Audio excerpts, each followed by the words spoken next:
Presiden Lebanon Joseph Aoun dikabarkan senang dengan pertemuan tatap muka antara Israel dan Lebanon di Washington pada hari Selasa yang merupakan pembicaraan diplomatik langsung pertama dalam beberapa dekada.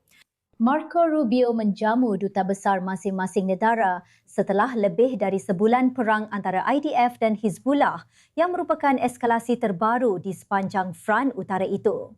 Menteri Luar Negeri AS menyebut pertemuan itu sebagai kesempatan bersejarah namun menegaskan bahawa tidak akan ada kesepakatan terobosan yang terjadi dalam waktu dekat.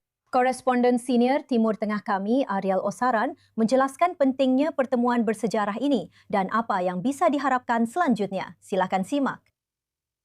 Sejarah sedang tercipta saat pejabat Israel dan Lebanon bertemu untuk pertama kalinya dalam beberapa dekade di bawah mediasi Amerika. Ini adalah kesempatan bersejarah. Kami paham bahwa kami sedang berhadapan langsung dengan sejarah itu sendiri. Hal-hal apa yang telah membawa kita ke momen ini?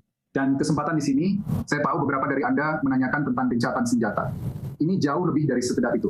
Ini tentang menciptakan peristiwa bersama.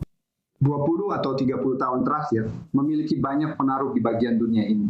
Ini adalah sebuah proses, bukan sebuah peristiwa. Ini lebih dari sekedar satu hari. Ini akan memakan waktu, tapi kami percaya ini layak dilakukan. Ini adalah pertemuan bersejarah yang kami harap bisa kami lanjutkan. Pertemuan di Departemen Luar Negeri Amerika Serikat mempertemukan Duta Besar Israel di Washington, Yehiel Leiter, secara langsung dengan Duta Besar Lebanon untuk Amerika Serikat, Nada Hamad.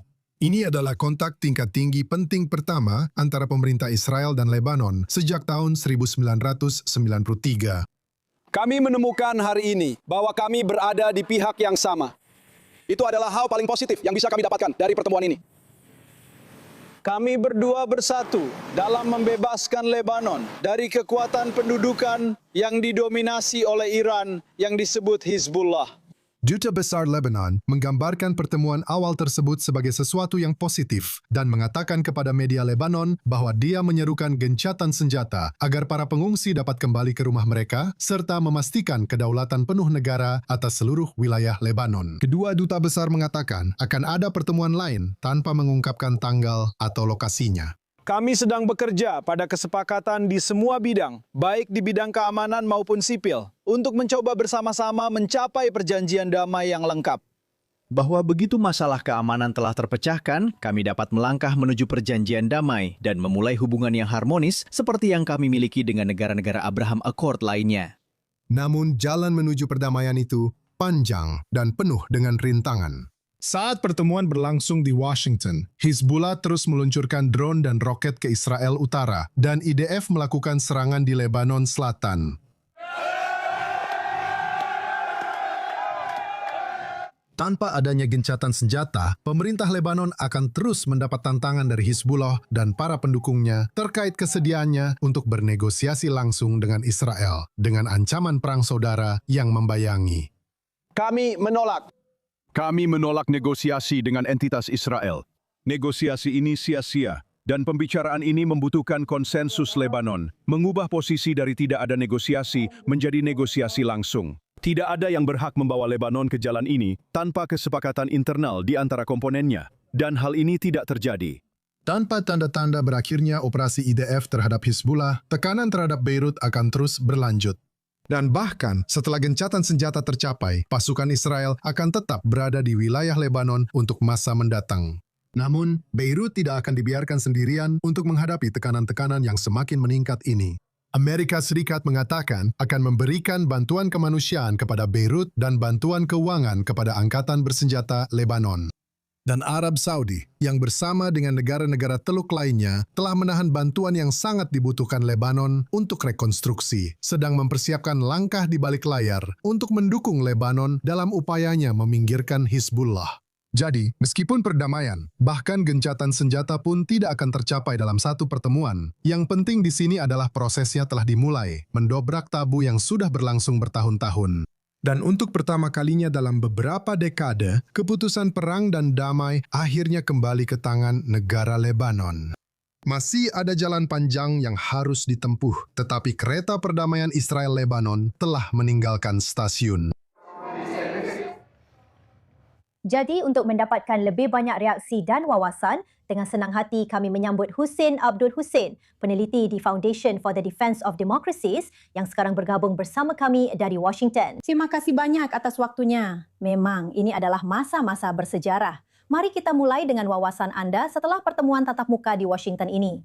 Pembicaraan langsung pertama dalam beberapa dekade antara Duta Besar Israel dan Lebanon. Langkah kecil tapi merupakan tanda positif sebagai permulaan. Bagaimana pendapat anda? Bagian terpenting bagi saya adalah bahwa Amerika Serikat akhirnya mengakui Beirut sebagai pemerintah yang berdaulat. Sejak setidaknya tahun 1983, Amerika Serikat telah memperlakukan Lebanon sebagai proksi negara-negara lain, baik Damaskus di bawah Assad maupun setelah Assad. Berurusan dengan Hizbullah sebagai kekuatan dominan, dan secara tidak langsung berurusan dengan Teheran setiap kali mereka ingin mengatur sesuatu di Lebanon. Menurut saya, ini adalah pertama kalinya setelah sekian lama Amerika Serikat memutuskan bahwa Beirut cukup dewasa dan matang untuk mengadakan pembicaraan bilateral langsung dengan Israel. Menurut saya, setidaknya bagi saya, inilah berita utamanya. Setelah itu, apapun yang disepakati kedua belah pihak masih harus dilihat, tapi ini jelas merupakan awal yang sangat baik. Kami sedang melihat gambar-gambar itu saat anda berbicara. Tentu saja Marco Rubio, Menteri Luar Negeri yang berada di tengah pertemuan itu, memberikan gambaran betapa pentingnya hal ini saat ini bagi pemerintahan Trump. Dan kita menunggu untuk melihat siapa yang akan terlibat dalam pertemuan-pertemuan berikutnya.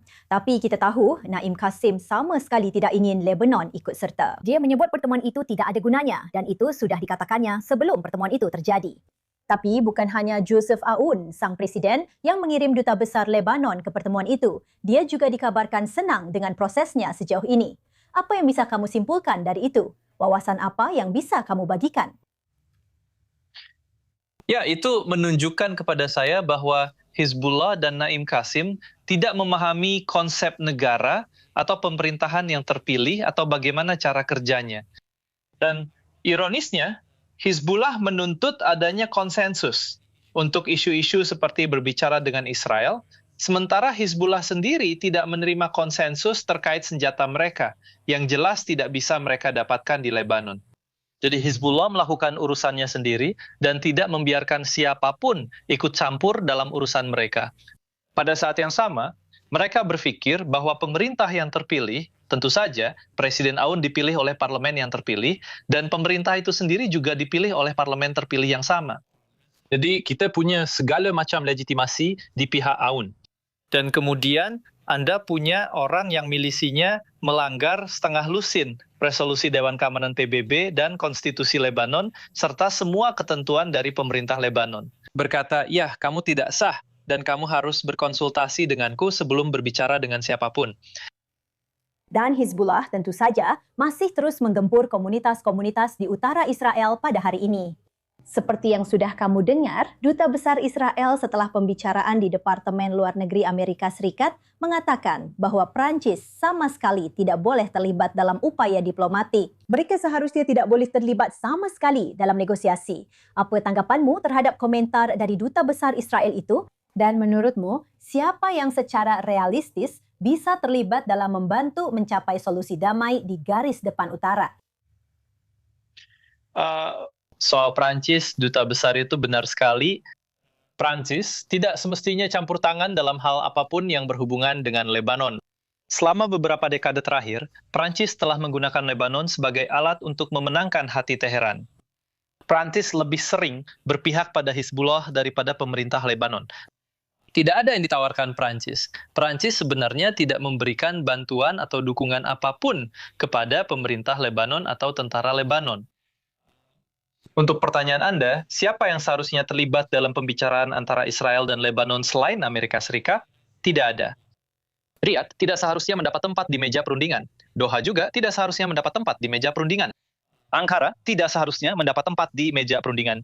Inti dari semuanya adalah bahwa pemerintah Lebanon ini harus berdaulat, harus berurusan dengan Israel secara bilateral. Dan kepentingan nasional Lebanon saat ini, semua orang setuju bahwa mereka berbeda dengan kepentingan Arab Saudi, Iran, Turki, atau negara kekuatan menengah regional lainnya, seperti yang mereka sebut diri mereka sendiri.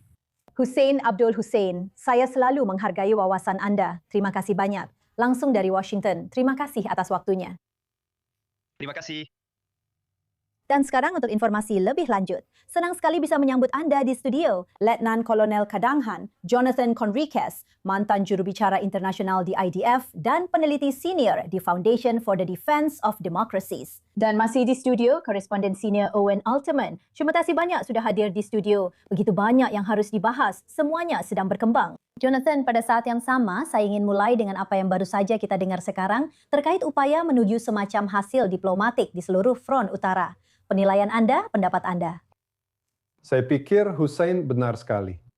Dan saya pikir kita sedang berada di awal dari sesuatu yang jika berjalan dengan baik, mungkin akan menjadi jalan yang panjang, penuh tantangan, dan berliku. Yang pada akhirnya bisa membawa manfaat bagi rakyat Lebanon, rakyat Israel.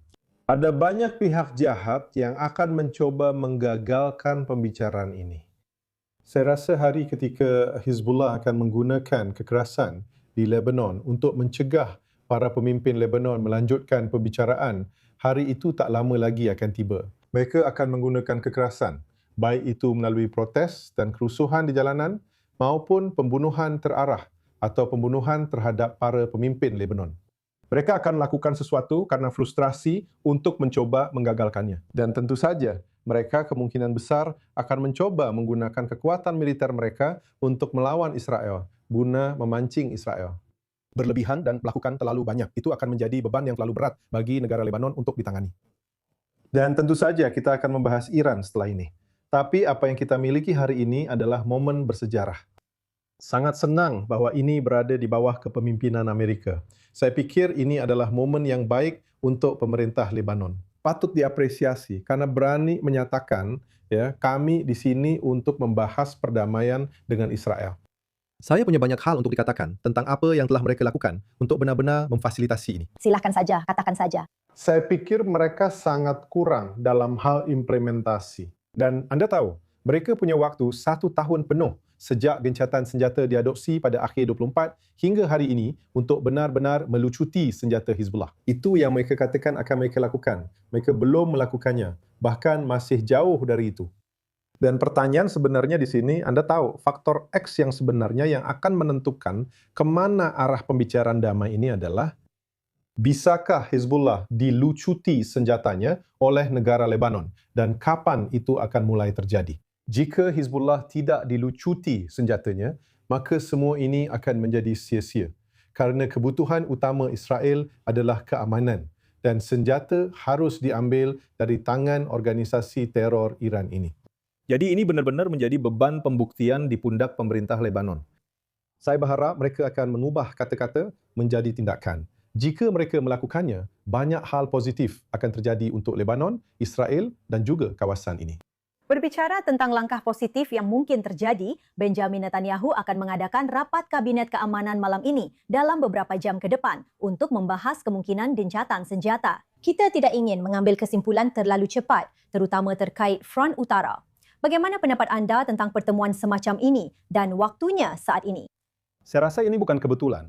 Saya pikir ini adalah bagian dari rencana Amerika/Israel, tapi terutama dipimpin oleh Amerika, di mana Amerika Serikat menurut saya ingin menyampaikan kepada dunia bahwa Israel juga akan memberi kesempatan pada diplomasi. Masalahnya di sini tentu saja adalah Hizbullah yang jelas tidak ingin melihat pembicaraan ini berhasil dan mereka akan mencoba melakukan segala cara untuk menggagalkannya.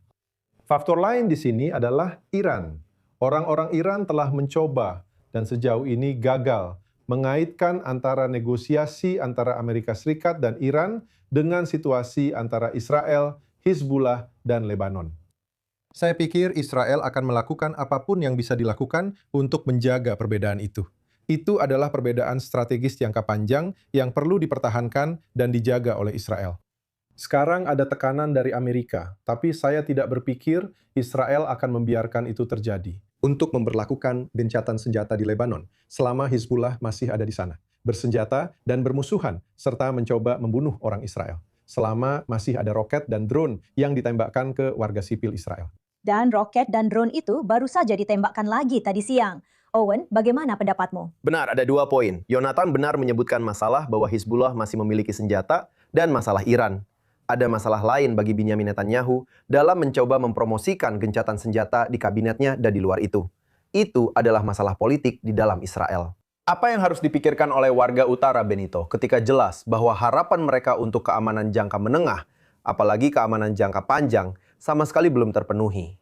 Jadi Netanyahu punya masalah itu untuk dihadapi. Itu bukan sesuatu yang tidak bisa diatasi. Jika memang ada tekanan dari Amerika di balik ini, maka kabinet keamanan harus mengikuti arahan tersebut. Netanyahu harus mengelola dampak politiknya.